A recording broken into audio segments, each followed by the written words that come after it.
ছোট পর্দার জনপ্রিয় মুখ তাসনিয়া ফারিন এবার সরাসরি বড় পর্দার সুপারস্টার শাকিব খানের সঙ্গে অভিনয়ের ইচ্ছা প্রকাশ করলেন, তাও আবার শাকিবের হাত ধরে এক মঞ্চে দাঁড়িয়ে।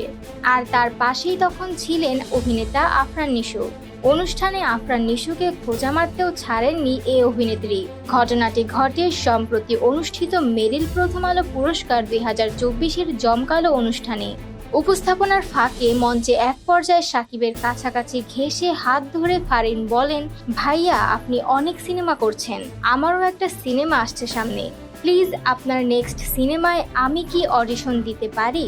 এরপর পাশ থেকে ফারিনকে উদ্দেশ্য করে আফরান নিশোকে বলতে শোনা যায়, তাই না, এখন তাকে দেখে কাজ করতে হবে। সঙ্গে সঙ্গে নিশোকে এর জবাবে ফারিন বলেন, ওমা সবাই তো শাকিব খানের সাথে কাজ করতে চায়, তোমার সাথে কাজ করতে কে চায় বলো? পাশ থেকে হাসি মুখে ফারিনকে উদ্দেশ্য করে শাকিব খান বলেন, তোমার অডিশন লাগবে না। এরপর এই অভিনেতা বলেন, আগামী ঈদে আমার তাণ্ডব সিনেমা রিলিজ হচ্ছে, ইতোমধ্যে সবার মধ্যে তাণ্ডব চলছে। প্রিয়তমা দিয়ে বিদেশ যাত্রা শুরু হয়েছিল, সেখান থেকে তুফান দিয়ে দেশ ও দেশের বাইরে থেকে জোয়ার সৃষ্টি হয়েছে, আশা করছি তাণ্ডবও তাই হবে।